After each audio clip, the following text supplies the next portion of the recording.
Game 1 of the ALCS, Battle of the Aces here with Jacob deGrom taking on Garrett Cole. Top 1, deGrom in a bit of trouble with 2 men on and 2 outs, but he's able to get Gleyber Torres to fly out to left. Bottom of the first, similar situation, Cole facing 2 men on, 2 out, but he's going to strike out Ian Happ. So both teams squandering some early opportunities. deGrom cruising along here. He strikes out Austin Wells to end the 4th. Bottom 5, the Rays threatening. Runner on 3rd, nobody out. But Brandon Lau strikes out. Randy Arozarena strikes out. And Manuel Margot can't come through. So the Rays miss a golden opportunity to take the lead. Bottom of the 6th, still scoreless. Salvador Perez will finally break that scoreless tie by smoking a fastball to left. Perez continues his tear this postseason, and the Rays have a 1-0 lead. Heading to the 7th, Anthony Rizzo is going to lead off with an opposite field double. That will not be the last time we see him do that this series. And the next hitter up, Gleyber Torres, is going to make sure that the Yankees don't waste this opportunity as he doubles to right center. Rizzo comes around to score. And just like that, the score is tied once again. Later on the same inning, Anthony Volpe is going to ground one up the middle just past a diving Wander Franco, and the Yankees have a 2-1 lead. Very next hitter, Giancarlo Stanton, is going to do what he has done best throughout his long MLB career. Homers to left, and all of a sudden the Yankees have a commanding 4-1 lead. So bottom 8, 2 outs, nobody on. Yandy Diaz just trying to get some kind of rally started, and he does, homering to left. Next hitter up, Salvador Perez, will walk, bringing the tying run to the plate and also bringing a new pitcher into the game, Ron Marinaccio. And Nolan Arenado will welcome Ron with a first pitch dinger deep to right. Just like that, the Rays go homer, walk homer, and tie the score. Top 9, Pete Fairbanks strikes out the side. And in the bottom of the 9th, with Marinaccio still on the mound, Brandon Lau sends everybody home with a bomb to center. The Rays win Game 1 in stirring comeback fashion. And Lau is into a mob scene at home with his teammates as the Yankees, 4 outs away from a Game 1 win, fall 5-4 to Tampa Bay. Heading to Game 2. Yankees looking to bounce back. Rays looking to take a commanding hold in this series. Top 2, Luis Castillo in a bit of trouble here with 2 men on and nobody out. But he's going to strike out Austin Wells, get DJ LeMahieu to fly out to left.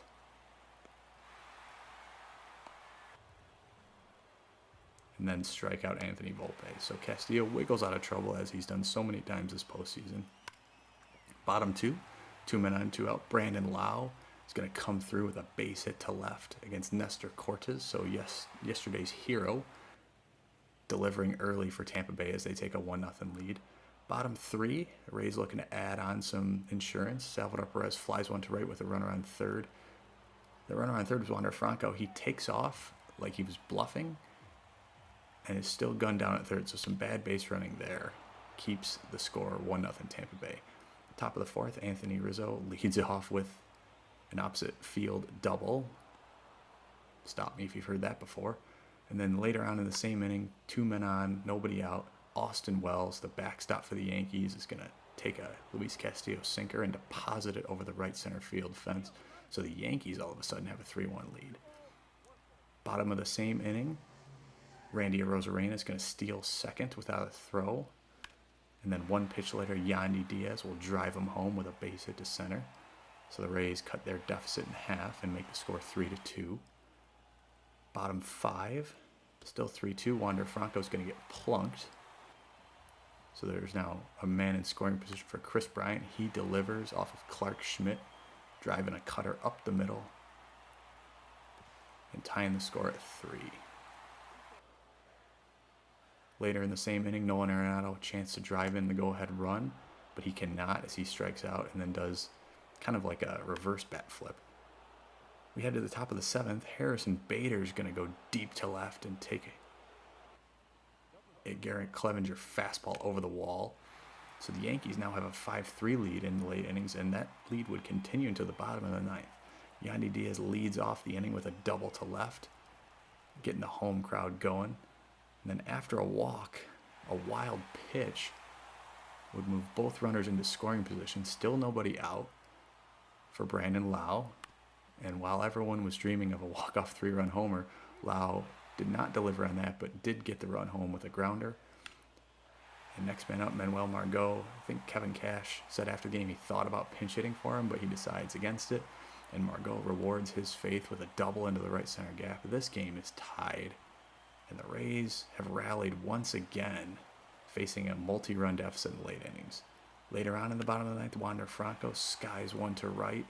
Looks like this might go off the wall and end the ball game, but Aaron Judge, with his back up against the wall, makes the catch.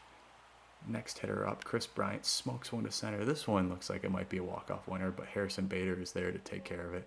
So we go to extras. Moving ahead to the top of the 11th, Scott Barlow is going to strike out the last man he faces.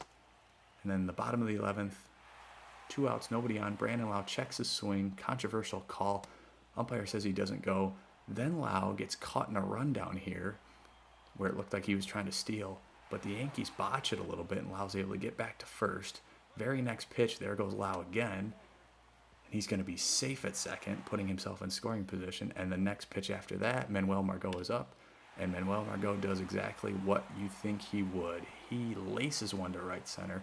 The Rays win another incredible come-from-behind postseason game. And just like that, they're heading to New York up 2-0 while the Yankees are probably thinking they should be the ones up 2-0. So on to the Bronx we go. Marcus Stroman on the hill for the Yankees. Carlos Rodon on the hill for the Yankees. I think I said Stroman on the hill for the Yankees. He's on the hill for the Rays. Rodon gets out of trouble there in the top of the second. After walking the bases loaded, he strikes out Margot. Stroman cruising as well, so we're scoreless, top 4. The steals continue on Austin Wells as Randy Arozarena steals yet another base. And then later in that same inning, Ian Happ, who struggled a lot this postseason, he's going to double into the right center field gap and give the Rays a 1-0 lead. Next hitter is Brandon Lau. Lau has been haunting the Yankees throughout this series, and that continues with a base hit to right. Judge's throw is not in time as Happ comes around to score, and the Rays have a 2-0 lead.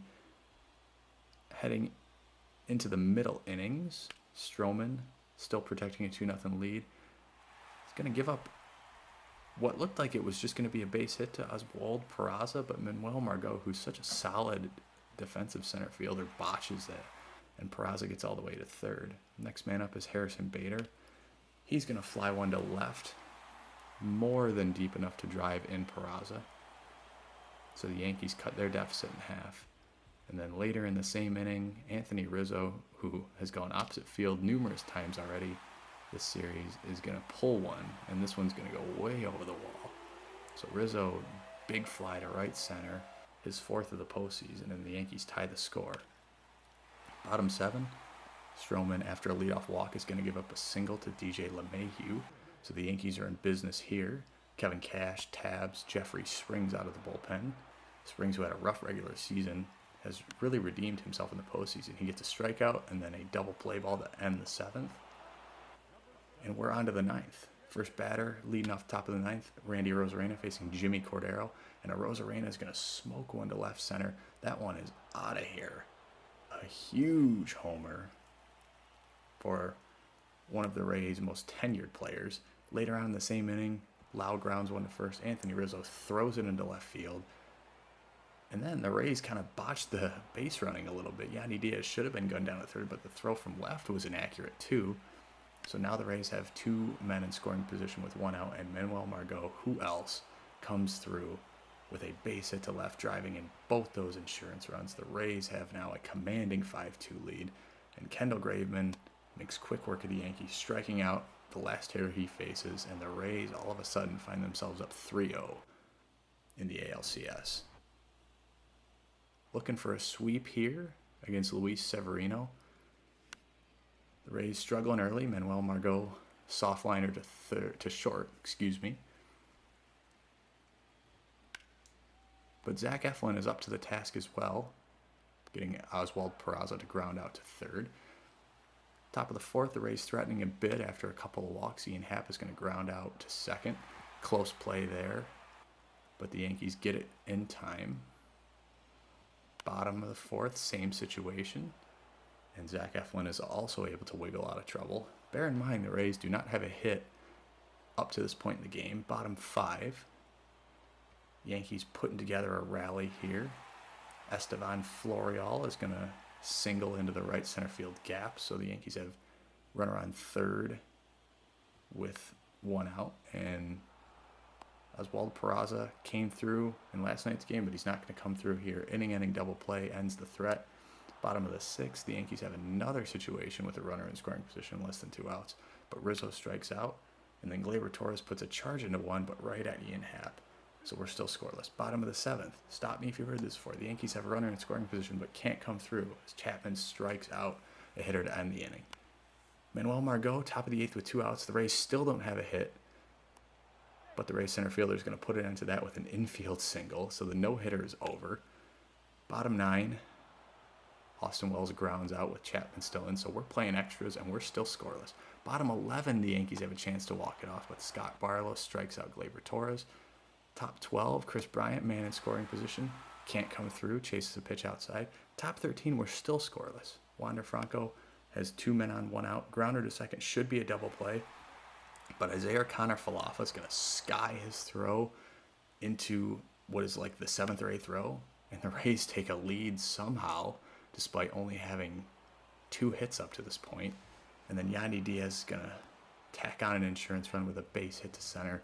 Bottom of the 13th, Kendall Graven makes quick work of the Yankees once again. And the Tampa Bay Rays are heading back to the World Series for the 3rd time in franchise history. And they are going to face the Los Angeles Dodgers in a rematch of a World Series from a couple of years ago. All right, so we have a World Series matchup set with the Los Angeles Dodgers. If we reflect on the Yankees series, truly wild stuff in that if we look at the box scores of every game, there's an argument to be made that the Yankees are 3 or 4 outs away from being up 3-1 in the series, or at least 2-2. I mean, I think the most quote-unquote lopsided game was Game 3, where it was 2-2 in the top of the 9th, and then Arozarena hit the go-ahead homer, and we tacked on a couple more. And this game was ridiculous. I mean, there were at least 3 instances where the Yankees had a runner in scoring position and couldn't come through, many of them with 0 or 1 outs. And then in the top of the 13th even, we hit what should have been an inning double play that turned into a ball thrown into the 8th row to give us a run. We had no hits with 2 outs in the 8th.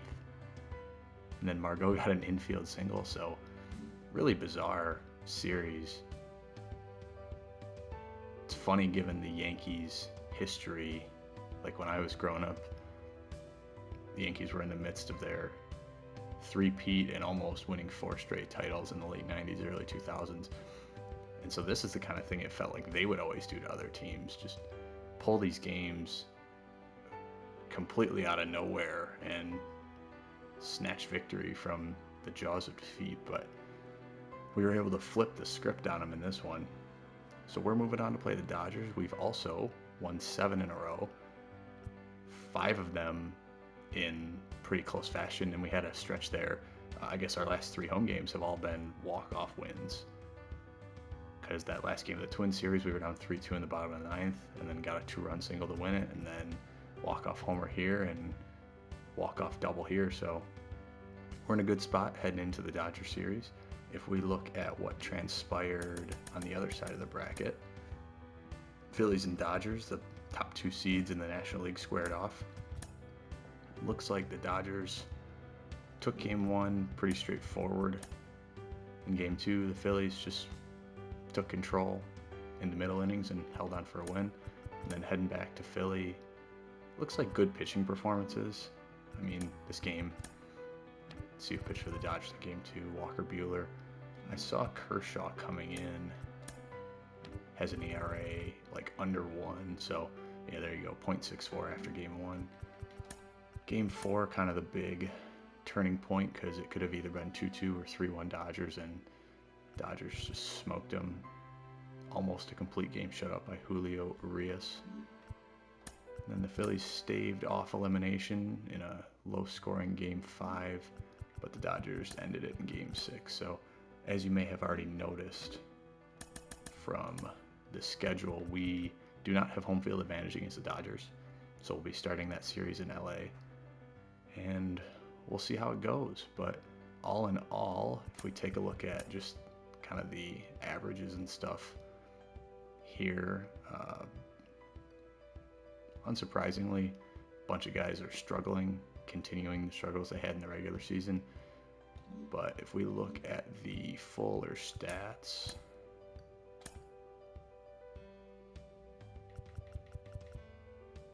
let me just sort here. Margot, I'm not surprised at all that he has our highest average. He had a great year in general and started off the season hitting well over 300. Cool off a little bit, but he has been one of the clutchest players I can ever remember playing with in a video game. I mean, if it is the 9th inning and the score's tied or we're losing and Margot's up, you can forget it. So he's been great. Salvador Perez has been hitting bombs left and right. He really terrorized the Twins in particular, but victimized the Yankees a bit too. Yandy Diaz was huge in that series. I think back to game 1, he got the rally started with a homer with 2 outs and nobody on in the 8th. And then the next night, we were down 2 runs in the bottom of the 9th. He led off with a double. He was, I think, 3 for 4 that game. So Yandy Diaz was huge. Arenado's cooled off a bit. He started the postseason on fire, and he didn't have the greatest series against the Yankees, although he did hit that 2-run homer to tie things up in game 1. And then you go down the rest. Pretty average. Rosarena has struggled a lot, but hit that huge homer in game 3 to break a 2-2 tie. Ian Happ, I think I might start Harold Ramirez when we face lefties. In right field, Happ, normal position is left, but he plays right for us. He's just really struggled. The power that I experienced playing with Ian Happ in the early goings of this regular season has really kind of vanished, and he just struggles. So we'll see. Pitching wise, Luis Castillo has still been probably our most dominant pitcher and most reliable. He did kind of run into some trouble in his start against the Yankees in game 2, but all in all, still has an ERA under 2. Bullpen's been great. I mean, we see Barlow with an ERA of 0, Fairbanks with an ERA of 0, Jeffrey Springs with an ERA of 0, Graveman, I mean, really besides Clevenger, the bullpen hasn't really surrendered anything. So they've been absolute nails in the back end. I think Glasnow, I'm just moving him to the bullpen. We'll see if any of the games against the Dodgers get out of hand. We might bring him in, and then if we need like a long relief appearance, maybe we could go to him. But Eflin was great in game 4, so I don't see any reason why I would start Glasnow. Glasnow's repertoire is just not ideal.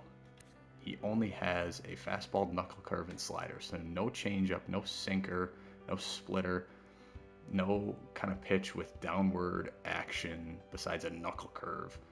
And that's just not a pitch I feel very comfortable throwing. I feel like it's really easy to hang those. So certainly a talented player, and I think simulates well. I mean, all in all, he had a pretty good season this year. But I think I'll keep him in the bullpen as a long relief option. And if we look at the Dodgers lineup real quick, I think we'll see a lot of familiar faces, but we'll also see some new ones. So Mark Canha, traded him as part of the Mets rebuild. So he's their leadoff man, left fielder. Had a good year, almost hitting 300 with 25 homers. So really, I mean, his 2019 was good with Oakland, but I would say that's a career year. Chris Taylor, who also had a good year in somewhat limited action, though. I don't know if he was hurt or if he was just coming off the bench a lot, but only played in 32 games, but still almost hit 300. Freddie Freeman is an animal. classic Freddie Freeman year right there. Mookie Betts, one of the most talented players in the league. Kind of had a down year for him. Still hit 30 homers, but average wasn't as great as it normally is. And then we get into the leaner parts of their lineup. Miguel Vargas seems like he was decent. 17 homers, 263. But he's somebody who we haven't seen much from in the past. Johnny DeLuca, I think he's a 25th round pick. Something like that. Rookie, doesn't have much of a stat line to speak of, but he's in the lineup. It's curious that they would play him over someone like Andy Pages. I mean, Pages didn't have the best year, but rating-wise, he's up there. JD Martinez coming off the bench. He also struggled this year, but still, kind of surprising to see that. Behind the plate, they have Diego Cartaya, another super young player. And then Max Muncy. Didn't have the greatest year, but still hit 21 homers. And Francisco Lindor, who I think they've had near the bottom of the order all year, only played about half their games. I don't know if he was hurt or not, but he has struggled as well. So we'll see. The rotation is pretty strong. They have Walker Buehler as their kind of ace, but Kershaw's been great in the postseason. Tony Gonsolin is really good. I know when we played the Dodgers with the Mets in the regular season, we struggled against Gonsolin a good amount. Anytime a pitcher throws in like the lower 90s and below, it's weird because if you can kind of acclimate yourself to it, then you can tee him up just like anything. But I have struggled with those kinds of off-speed, even when they're fastball, off-speed repertoires. It's hard to adjust when you're used to going after 96, 97, 100. And so it really does kind of work like a Jamie Moyer situation where, because it's relatively speaking so slow, you end up really struggling to time it up. So we'll see. Julio Urias seems like he's been lights out. Well, looks like he only pitched the one postseason game, but he had a pretty good season. And then who knows if we'll see Bobby Miller. Bullpen doesn't look that stout. I think they got guys who in some cases have a track record, in some cases don't at all. It looks like all in all they've been okay in the postseason. Some of these guys at the back end, like Vesia and Bickford, have gotten lit up a bit. It's always interesting. Yency Almonte had a great year for the Dodgers and a pretty good year last year too. But another guy who doesn't throw super hard, I guess he can get up to 96. But it's interesting to see the closer that some of these teams use. Like the Yankees were really reliant on, I forget his name, Manakino or something. And he was not it.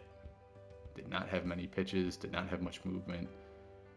Wasn't bringing a whole lot to the table. And they were going to him pretty much every game. So anyway, that's our setup here. We'll see if we can finish off this magical run with a World Series championship and also get some revenge from the 2020 World Series while we're at it. Thanks for watching, and next time I see you, we'll be recapping the World Series.